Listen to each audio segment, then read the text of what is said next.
Friends, आज के video में हम देखेंगे हिंदी के टॉप 30 क्वेश्चन जो कि आपके किसी भी एग्जाम में इस वीडियो से आपको 3 से 5 मार्क्स तक पूछे जाने की संभावना है।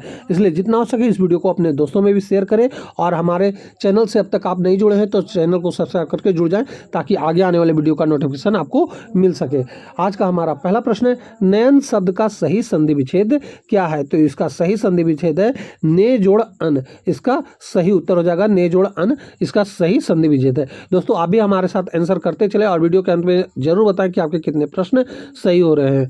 हमारा जो यहाँ पे व्याख्या जो है यह आप लोगों के लिए काफ़ी महत्वपूर्ण है। दोस्तों यह व्याख्या आप आराम से पढ़ेंगे और हमारे द्वारा जो बताया जा रहा है उसे ध्यान से सुनेंगे। 1 से 2 बार आप सुनेंगे तो इन व्याख्या से ही आपको काफ़ी प्रश्न देखने को मिल जाएंगे। तो यहाँ पे व्याख्या क्या है कि नयन शब्द में अयादि संधि है, ये आपको याद रखना है। यह क्वेश्चन पूछा गया है और इसमें कौन सा नयन में होता है? तो अयादि संधि होता है। नियम के अनुसार यदि ए और ऐ, ओ और औ के बाद कोई भी भिन्न स्वर आता है तो ए का ऐ का आई और ओ का औ और औ का आव हो जाता है। ये आपको ध्यान से याद रखना है, यही आपको एग्जाम में भी पूछा जाता है। और यहाँ ए जोड़ अ मिलकर ऐ बन गया है, यानी नय आधा न और जोड़ ऐ जोड़ न, नयन, ये सही उच्चारण हो गया। इसीलिए इसका सही संधि विच्छेद है नयन का ने जोड़ अन। हमारा अगला प्रश्न है, स्वाभिमान शब्द में कौन सा उपसर्ग है?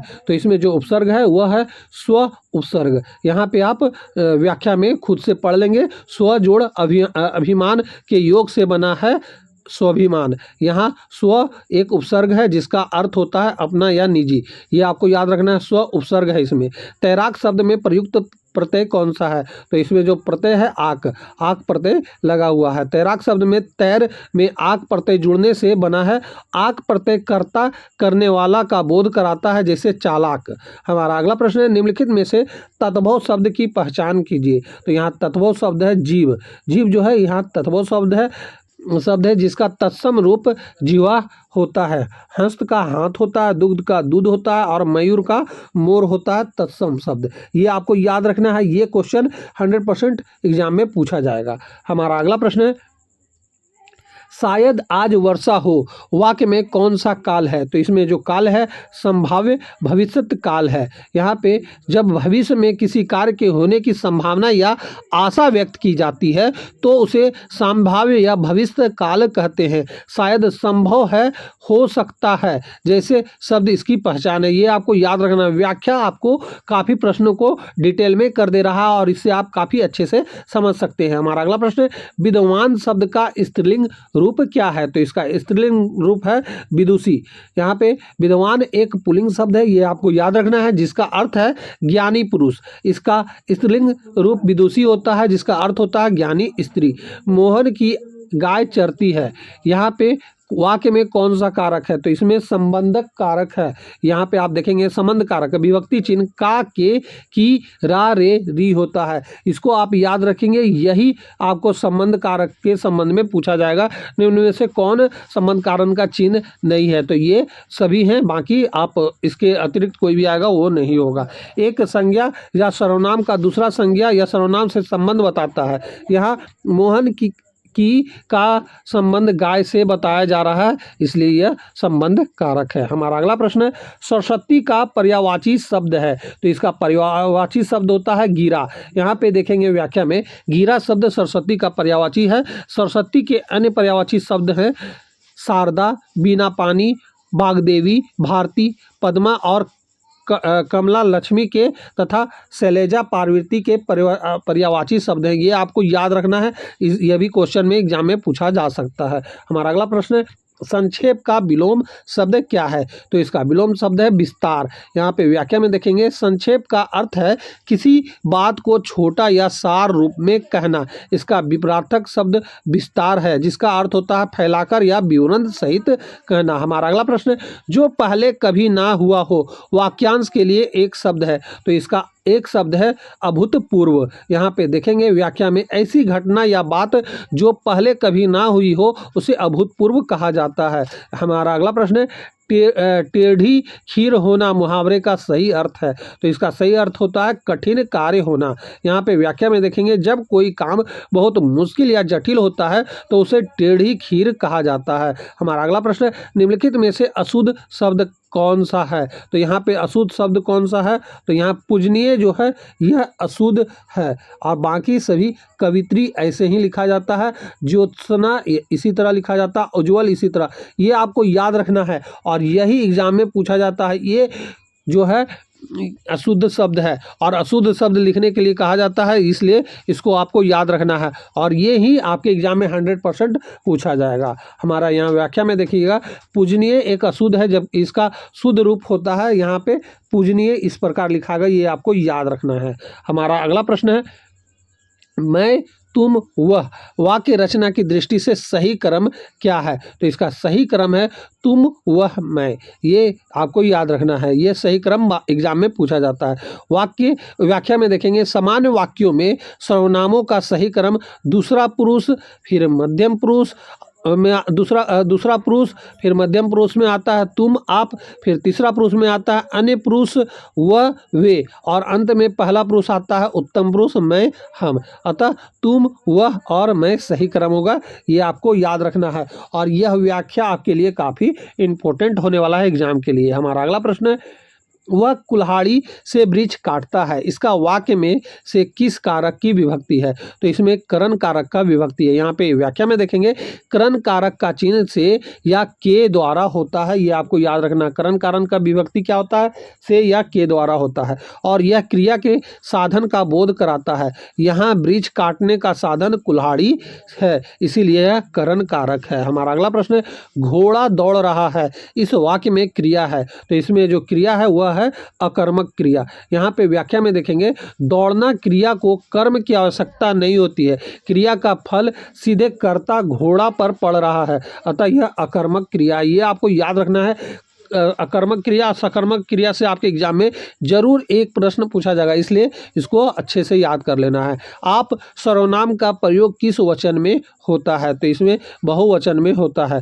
यहाँ पे व्याख्या में देखेंगे, आदर सूचक सर्वनाम आप का प्रयोग सदैव बहुवचन में किया जाता है, भले ही वह एक व्यक्ति के लिए प्रयुक्त हुआ हो, जैसे पिताजी आ रहे हैं, यहाँ बहुवचन क्रिया होगा। हमारा अगला प्रश्न है, अक्कल बड़ी या भैंस, यह क्या है? तो यह एक लोकोक्तियाँ हैं। दोस्तों आप भी हमारे साथ आंसर करते चले और वीडियो के अंत में जरूर बताएं कि आपके कितने प्रश्न सही हो रहे हैं। और दोस्तों इसमें जो भी प्रश्न हमारे द्वारा लाया गया है वह एग्जाम में पूछा गया प्रश्न है, और इस वीडियो से आपके किसी भी एग्जाम में 3 से 5 मार्क्स तक पूछे जाएंगे, इसलिए इस वीडियो को शुरू से अंत तक जरूर देखें। यहाँ पे व्याख्या में देखेंगे, यह एक लोकोक्तियाँ है जो एक पूर्ण वाक्य होती है और अपने आप में एक स्वतंत्र अर्थ रखती है। इसका अर्थ है शारीरिक बल से बुद्धि बल श्रेष्ठ होता है, मुहावरे का वाक्यांश होते हैं। हमारा अगला प्रश्न है, डिप्यूटेशन के लिए सही परिभाषित शब्द है, तो इसका सही परिभाषित शब्द है प्रतिनियुक्ति। जब किसी कर्मचारी को उसके मूल विभाग से अस्थायी रूप से किसी अन्य विभाग में भेजा जाता है तो उसे डिप्यूटेशन या प्रतिनियुक्ति कहते हैं। हमारा अगला प्रश्न है, गरीबों की सहायता करो, इसमें गरीब शब्द क्या है? तो यह जातिवाचक संज्ञा है, क्योंकि गरीब से पूरे गरीबों का बोध कराया जा रहा है। इसमें जब कोई विशेषण शब्द जैसे गरीब अमीर बूढ़ा बहुवचन में प्रयुक्त होकर किसी पूरी जाति या समूह का बोध कराता है तो वह जातिवाचक संज्ञा बन जाता है। यहाँ गरीबों से मतलब सभी गरीब लोगों से है। हमारा अगला प्रश्न है, यद्यपि का संधि विच्छेद है, तो इसका सही संधि विच्छेद है यदि जोड़ अपि। यहाँ पे व्याख्या में देखेंगे, यद्यपि में यन संधि है, ये आपको याद रखना है। कौन सा संधि है? यन संधि। नियम के अनुसार ई प्लस अ मिलकर य बनता है, यहाँ द और य मिलकर संयुक्त रूप से द्य बनाते हैं। यदि प्लस अपि जोड़ यद्यपि होता है, ये सही संधि विच्छेद होगा यद्यपि का। हमारा अगला प्रश्न है, चाय किस भाषा का शब्द है? तो यह भाषा है चीनी का। यहाँ पे व्याख्या में देखेंगे, चाय और चीनी ये दोनों शब्द चीनी भाषा से हिंदी में आए हैं।